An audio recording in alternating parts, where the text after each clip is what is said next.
Prasoon, welcome to Calcutta. You are a Padma Shri awardee, you are a Cannes winner, a Cannes Titanium jury member. How does it feel to be inducted into the Hall of Fame of Advertising Club Calcutta? The biggest kick or biggest award is the award when your audience sort of connect with your work.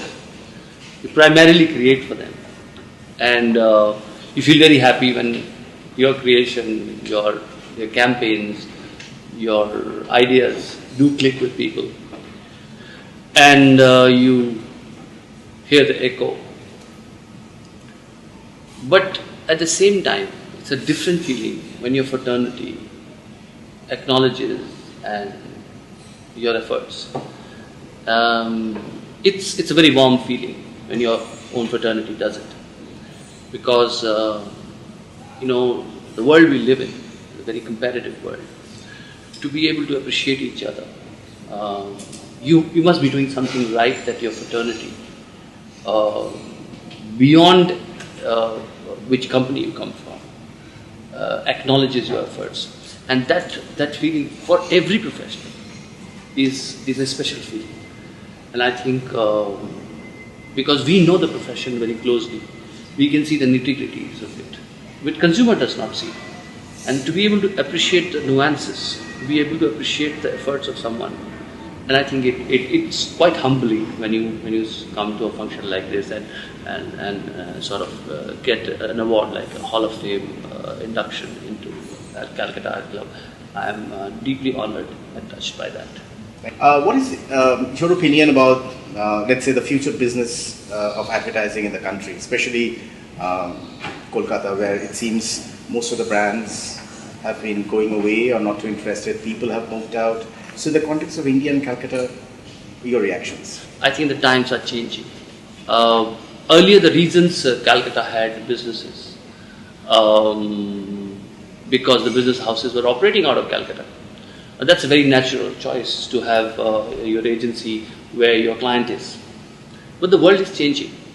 Now as a global network, McCann, which I represent, we constantly keep working with our clients and try and give them the advantage of a network. We are one of the largest agencies in the world. We are present in every country. We have talent from across continents. How do our clients get benefit of that? We constantly keep working with our clients and try creating a kind of a network where they can leverage it. So what I'm alluding to is that irrespective in today's world, we can find many excellence centers and make a collaborative model where geographical boundaries would become inconsequential. In the virtual world, a lot of my meetings, global meetings, I handle Asia Pacific for McCann. Now a lot of, I can't be physically present in all these countries, all these offices. I have other roles like a global sort of creative council role, a lot of other roles which I play in my company's sort of global structure. How do you do justice to it today? Today technology plays a very important role. You connect with the talent across. So apart from, I think, entrepreneurialism, so one thing is that collaboration through which you can find that Calcutta can become an excellence center where people will, because I think this city, be it music, be it art, thinking, this city, this state has given immense amount of talent to our country. Immense amount of. You look at advertising itself, a lot of talent. I started in New Delhi. Most of our creative talent was from Calcutta, from here. Because there is a culture of ideas here. The culture of free thinking here, because of which it breeds a certain kind of thinking and talent. So I think there is a lot of talent. There is it's a no-brainer to know that this city has a lot of talent. But the question is, I think yesterday in your speech you said, and I think somebody else was also telling me that a lot of people have left the city and gone. But the truth is, yes, some would leave, like a lot of people leave India. It doesn't mean that India does not have talent anymore. It's just that we have to dig deeper in our system. I think also the language barriers now. Earlier, knowing English was so essential that I think the language divide created a certain kind of talent pool, Right. restricted talent pool. Because if you did not go to a certain education, and I am a living example of it, I did not go to the conventional so-called, highbrow schools. And yet I have been able to find my own voice, and my authentic voice, which I am very proud of. I think today it is, earlier it was unthinkable that the talent pool will come from the deeper India. Now that's changing. Now the talent, we have to increase the talent pool. Yeah. Otherwise we'll say we are a country of 1 billion people, but our talent pool will be restricted to the people who can speak and behave in a certain way. That's not going to help us. We need more talent, and for that we'll have to expand the boundaries. Absolutely. And I think there Calcutta will play another role. Another thing will happen, which I see this city has. This city has given a lot of entrepreneurs to our country. So this city also has a lot of entrepreneurialism. Now, it might not be of a large magnitude that everybody does not have to become a giant of an organization.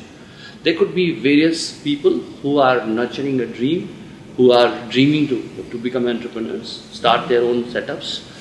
They would also come up. And I think they would require agencies, they would require creative talent, they would require strategic partnership. I think that would also result into Calcutta doing more advertising business. Coming to creativity in India, what is your impression on the quality of creative work now and let's say 10 years back? Do you think the standards have kind of gone up? See, I think we have to see it like folk art. I'm a great fan of folk art, folk music, folk poetry, folk art. The basic reason why I'm a fan of it is because it's truly democratic, folk music, folk art, and folk poetry. And it has a purpose. A girl sings about how she was ill-treated by the mother-in-law or by her sister-in-law in a song. And it's not for fun that she sings that. Because she has no other way of expressing herself. She finds a window in a folk song and she expresses herself there and she says, while हम लोग जब धान कूट रहे उस time पर उस वक्त मैं ये बात कह दूंगी गा गा कर, so लोगों को पता लगेगा कि मेरे साथ अच्छा नहीं हो रहा है. There was a purpose to that. And the folk music also did not have hierarchy. It was collective performances. It was not that is a passive listener and an active performer. I think this hierarchical structure of passive listener and active performer came quite late in our civilization. So, I feel, be it films, advertising, if you want to call them out, they are closer to folk art because they have a purpose all the time. Right. They're communicating something which is happening around you. It might not be a larger, big issues like poetry would do, but they are talking about everyday things. They are talking about atta dal, they are talking about everyday products, they are talking about everyday life. Hence, who judge their working? Hence, who judges that they are good or bad? It's the collective consciousness which judges that they are good or bad. Now, parallelly, you have artistic endeavors. Parallelly, you have people who are talented, who want to be guided in terms of their craft. I think, yes, when it comes to advertising awards, it comes to international recognition, I think what you learn from them is how you are utilizing your craft. You know, how you're using, for example, cinema, how you're using camera to how you're using editing, how you're using sound, how you're using words, how you're using the craft to communicate. Right. The decision can't be one-sided, that few people in a room decide what is great advertising. Also, you can't write them off because it's a journey.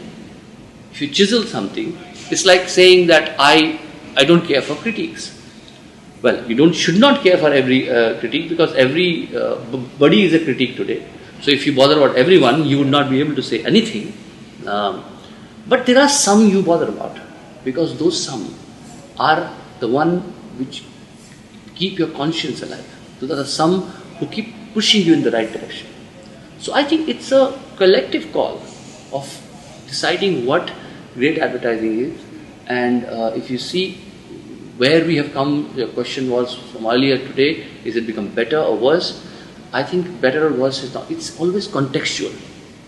See, every creative work will reflect the sensibility of that particular era. Yes, I agree. And it will be unfair to single out the creative work of that era and blame it for being a certain kind of work. You will have to blame the society of that time. We'll have to blame the governance of that time. It's a responsibility. The whole system of the time, the ecosystem will have to take that. In that era, we are responsible for doing this kind of work. Today's architectural creations are rubbish. We see monstrosities all around us. We don't see beautiful structures around us. We just see utilitarian structures around us, functional structures around us. And the logic given is that needs of people are paramount. This art and everything comes secondary, of course. But why can't we save aesthetics along with utility and functionality?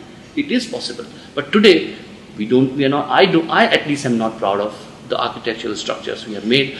If 500 years from now, if somebody wants to take pictures, well, a picture taken in Mumbai will be a picture taken in Delhi, would be a picture taken in Bangalore, or a picture taken, because all the modern structures are block structures, they look the same.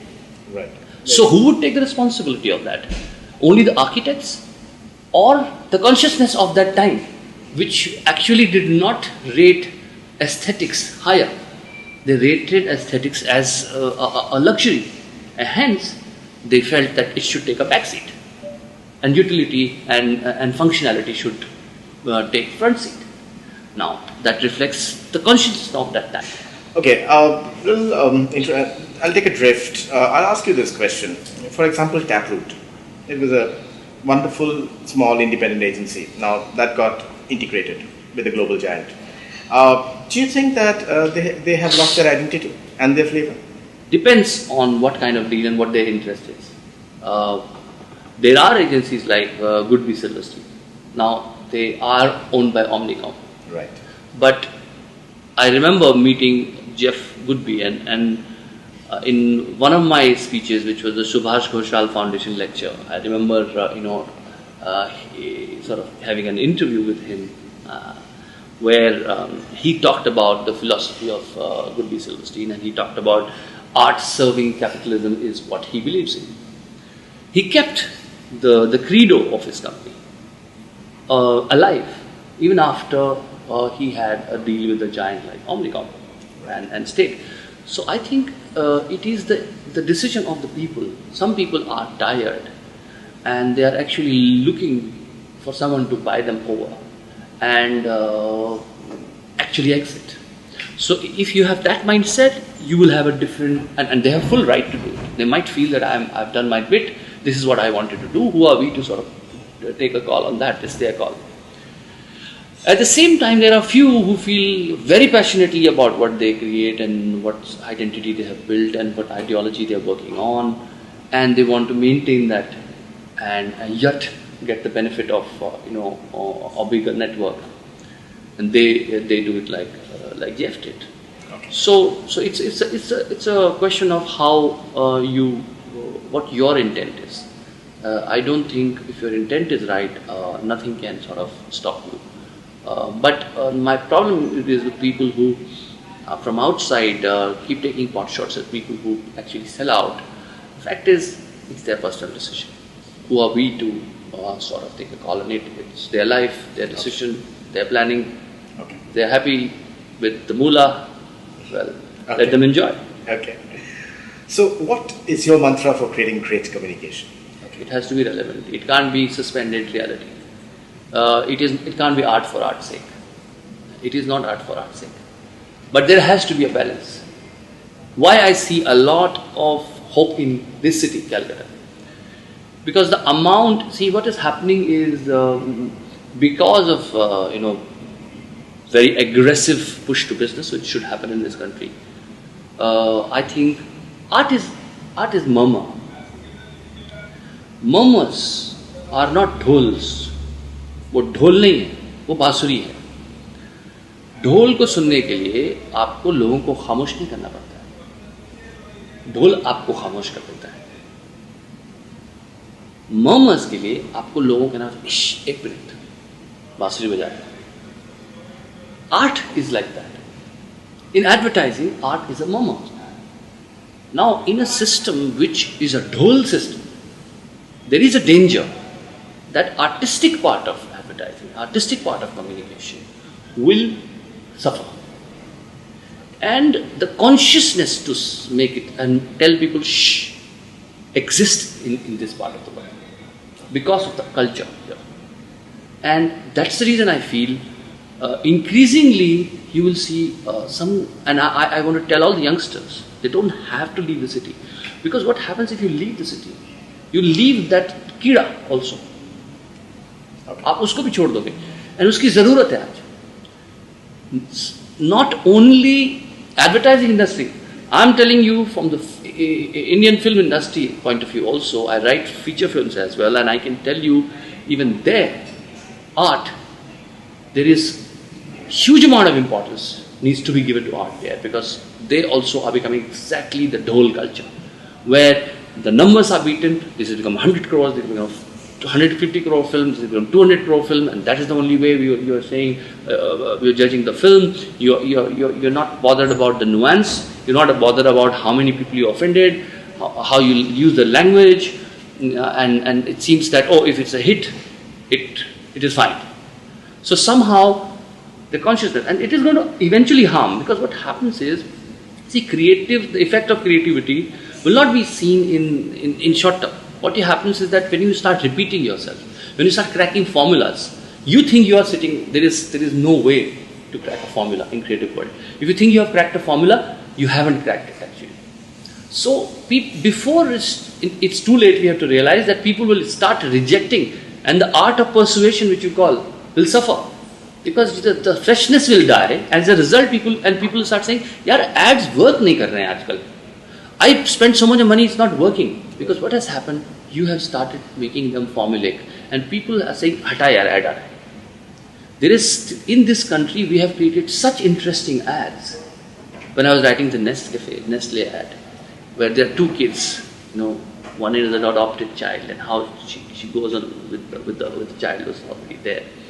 Now you're writing short stories. If you entice people, if you entertain them, you have to reward them for watching your message.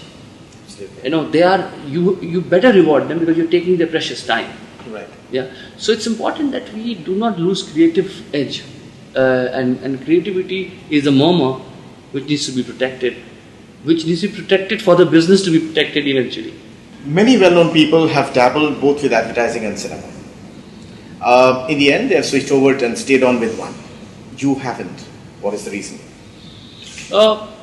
Because everybody is made differently. I feel, first of all, I don't see any hierarchy in what I do. In fact, as I was talking yesterday, even when I'm writing a happy dent and I'm writing a short where the teeth are lightning like bulbs, shining like bulbs, I don't see any difference between writing that and saying "khul ke muskura le tu." Yes, I'm writing about different things. I'm not judgmental. Creative people are not that judgmental. I am not. I am at least not. And so I think I feel indebted to the profession of advertising. I see a lot of value. I owe a lot to the profession, and I enjoy the child which it caters in me. What happens is, when you are writing a feature film, it took me more than 2 years to write Bhag Milkha Bhag. A lot of research.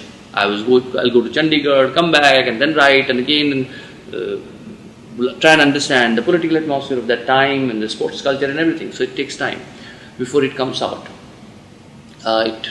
Almost 2.5 years, 3 years before it comes out.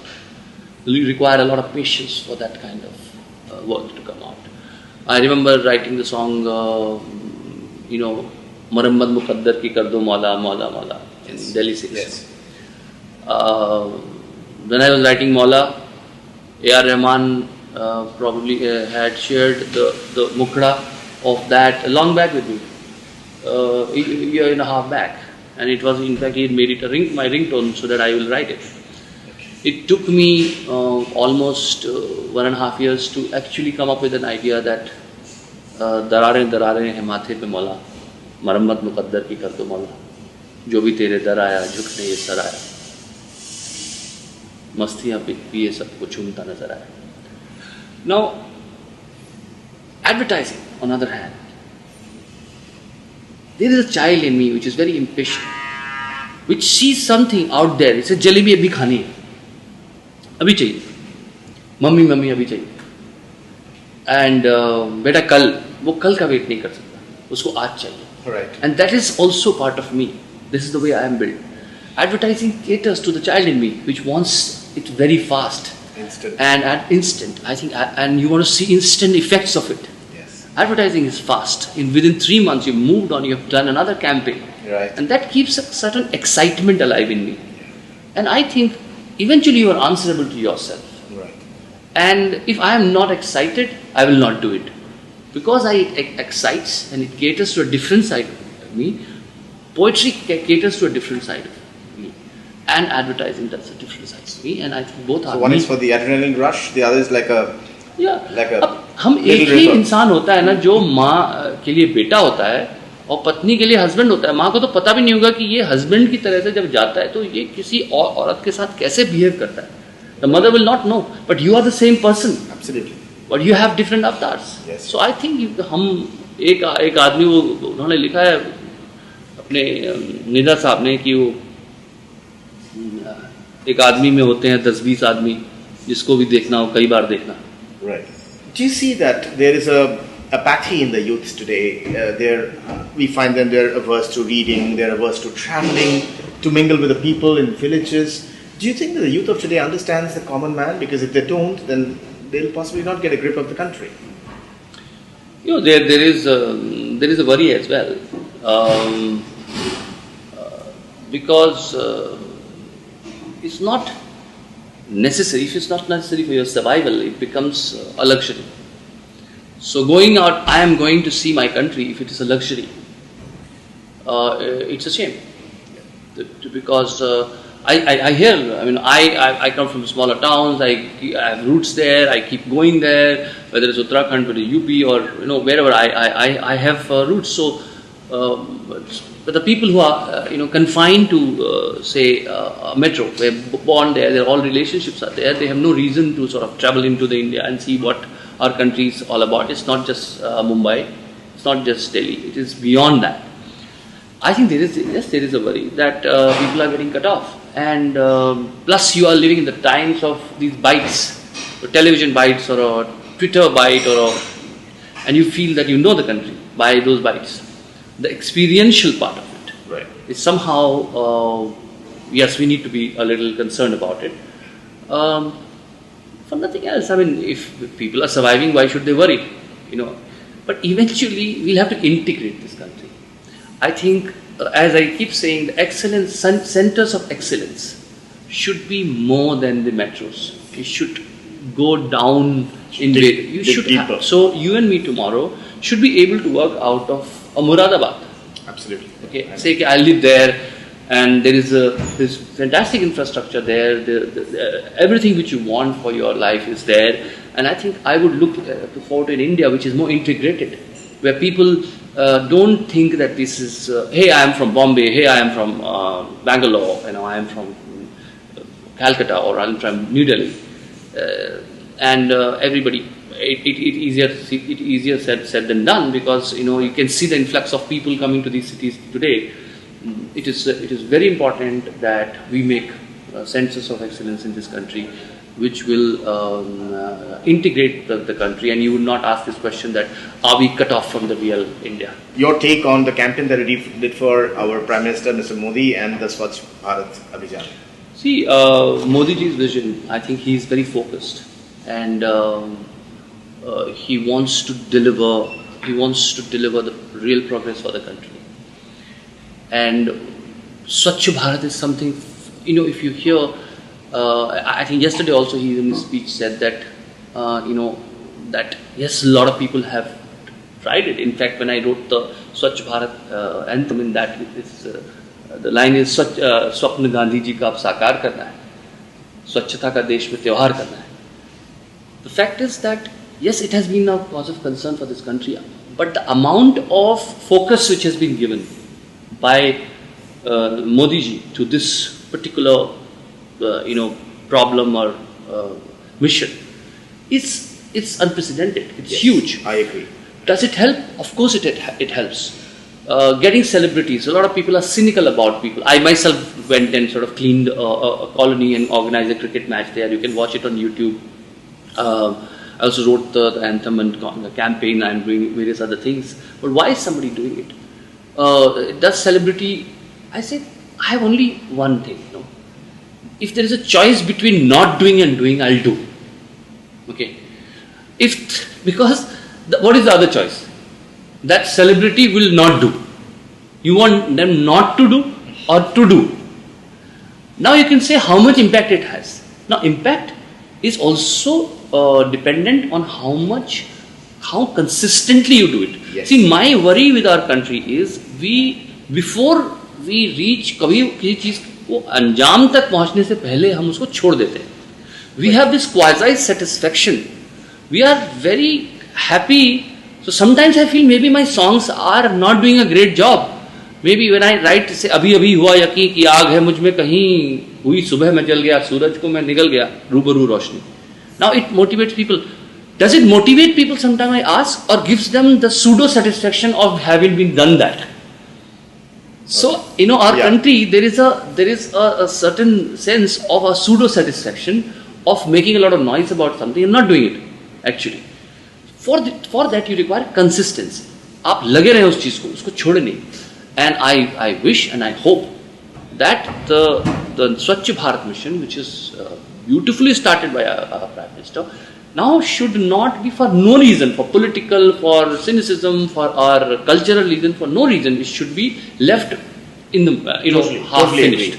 I think we have to take कोई भी issue ले आप कम लीजिए लेकिन उनको अंजाम तक पहुंचाइए. और अंजाम तक कोई एक सरकार या एक प्रधानमंत्री या एक व्यक्ति नहीं पहुंचा सकता है. It is impossible. And we will have to decide that this is a national issue. Yes. किसी ने भी उठा लिया हो, किसी भी पार्टी से आ रहा हो, ये बहुत इंपॉर्टेंट इश्यू हो गया. इसको can we make a certain consciousness of this country which says these are issues which we will never criticize each other about, we will not politicize. These are the issues which are absolutely important for the country. जिससे जो बन पड़ेगा इस issue में करेगा. One issue I was working like this earlier is and still working on is malnutrition. I've done 50 films on the malnutrition. Shri Amir Khan is with me on that. He's the face of this entire campaign, and it's a humongous mammoth campaign because it's a big problem. From the time of conception of a child to the delivery of the child to the time the child grows to 2 years of age, it requires a constant sort of care and constant vigil. Right. It requires it's a very intricate campaign. Now such campaigns are of a national interest. Yes. They are not by one party or another party. Sure. And this is the reason whenever anybody brings these issues forward, someone like me who feels for the country, my basic thing is I believe in India. I want, maybe in my lifetime, I would want India to be the India we all dream about. The number one India in the world. Yes, the number one India in the world. Yes. The number one. Yes. In fact, we need to raise our collective consciousness. I Yes. think that is so critical, and you're doing some wonderful work. The last question, and if you can sum it up in maybe just a minute, do you feel that advertising agencies and clubs live like regional islands, and there should be a conscious effort by people like you to bring them together? And we would love if you come ahead and start this adoption of ad clubs by individual you. It has to be rotating. Okay. We'll have to collectively do it. If you think that India also, देखिए हमारे साथ क्या होता है कि हम लोग एक हीरो में बिलीव करने लगते हैं. एक सचिन तेंदुलकर हमारी किस्मत बदल देगा. एक पॉलिटिकल लीडर हमारी किस्मत बदल देगा. एक आदमी की पिक्चर देखने जा रहा हूं मैं फलाने खान साहब की. ये एक का जो हमारे यहाँ प्रॉब्लम है, हम लोग उसके ऊपर रिस्पॉन्सिबिलिटी लाद देते हैं और उससे मैजिक की उम्मीद करते हैं. क्यों करते हैं? Because this country basically believes in चमत्कार. इसको लगता है कि कोई आ रहा है, बस अभी मैंने तो कह दिया आज भगवान से। So, अब देखिए हम लोग भगवान से क्या कहते हैं, मैं बता रहा हूँ आपको, हाँ ऐसा आप करवा दीजिए, अब बस बहुत हो गया। अरे यार, गॉड से आप बोल रहे हो कि चमत्कार, हर जगह हम चमत्कार की उम्मीद रखते हैं। सो इसलिए हम इतने सारे देवी देवता बना देते हैं, क्योंकि हम लोग जो हैं, we believe that some miracle will happen in our life. Now that's not the way it happens. In ad club thing also, one person will not be able to do it. Collectively we'll have to say, okay, this time this person is coming, next time this person, without compromising the stature of people, we should find a way that the ball should keep rolling. As a result, the concept is alive. And today you've taken this initiative, wonderful initiative, I'm thankful to you that you managed with my humongous travel. I've taken so many responsibilities recently that I was traveling crazy. But even then we managed this today, and we are sitting here. So I think that persuasion, that persistence you had, I think someone else will have to also shoulder it. For how long will you'll get tired after some time, and you'll say, yaar, main to akela pad gaya hu. So I think we need to shoulder the responsibility. We need to share the responsibility equally, and definitely, I think the ad clubs of the country should be integrated. That's a wonderful thing to say, and we are very inspired, Prasoon. We're very inspired that you've actually come to a city, you've glamorized our club, and we'll be eternally indebted to you. And we hope to see you once more in Calcutta. Definitely, I promise that I'll come here again. It's a very warm place, and as I said, the innocence is alive, and if wherever innocence is alive, there is no stopping. Thank you. Thank you. Thank you so much. Thank you.